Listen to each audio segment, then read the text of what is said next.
See How They Run is a new comedic mystery that looks a ton like a Wes Anderson film, even though it's not. It stars Sam Rockwell and Saoirse Ronan, but is it any good?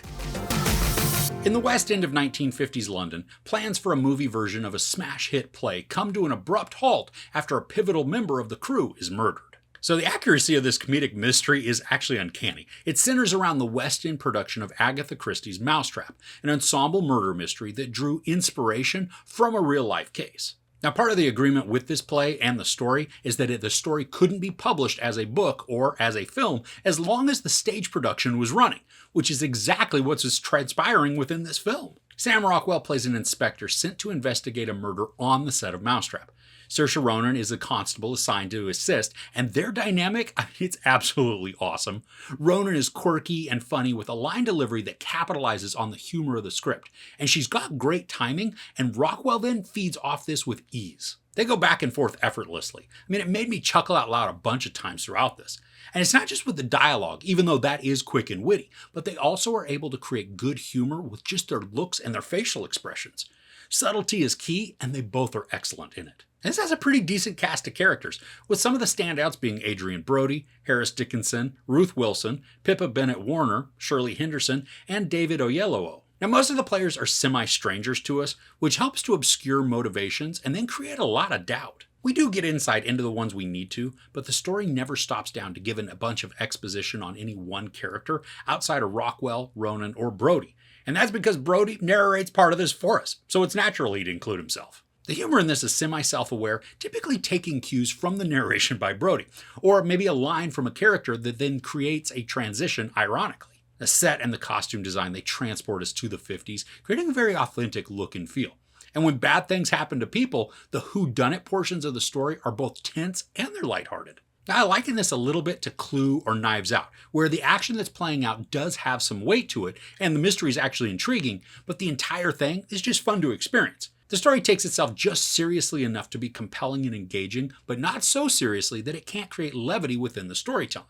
Now, I do think those other two films I mentioned are much better in story and execution, but this is enjoyable and it's easy to take in. Now, I don't think I've ever seen Christie's Mousetrap, so the mystery in this was new to me. Now, I was following along and I was trying to work out who I thought was the culprit. I had one or two guesses along the way, but I'm so happy that I was wrong on both accounts. I mean, I was only figuring it out right before the reveal as the characters are putting the pieces together for us. I love these types of mysteries because they're easy to stay engaged with, and it certainly doesn't hurt anything having characters that are so dynamic and charismatic. Now, I'm a huge fan of Sam Rockwell. I mean, I think he's like bacon, where he just makes everything better. In this, he's gruff, irritable, especially because he's forced to take on a partner who's very inexperienced.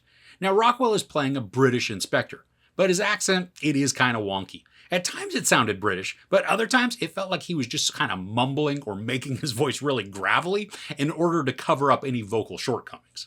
Still though, regardless of the accent, he's excellent to watch as the inspector. He's not bumbling or dumb, which I appreciate. He's just grumpy, but great at his job. And Ronan is the perfect match for him. She is in no way dumb either, but she's exuberant and eager to learn. But that can also make her jump the gun in scenarios, which creates some really good dialogue exchanges. I also like that there's a bit of tension between the two. We begin to see it more from professional tension to look like what then could be the start of relational tension. And this feels right in the narrative. They're a good fit, so if the story does go in that direction, it doesn't feel forced. But that being said, a relationship isn't the goal of this murder mystery, and the story doesn't get bogged down in unnecessary tangents. The storytelling is efficient and it progresses us through the scenes, giving us just the right amount of detail and development to keep the plot mysterious, but not obscuring so much that we get lost in what's going on.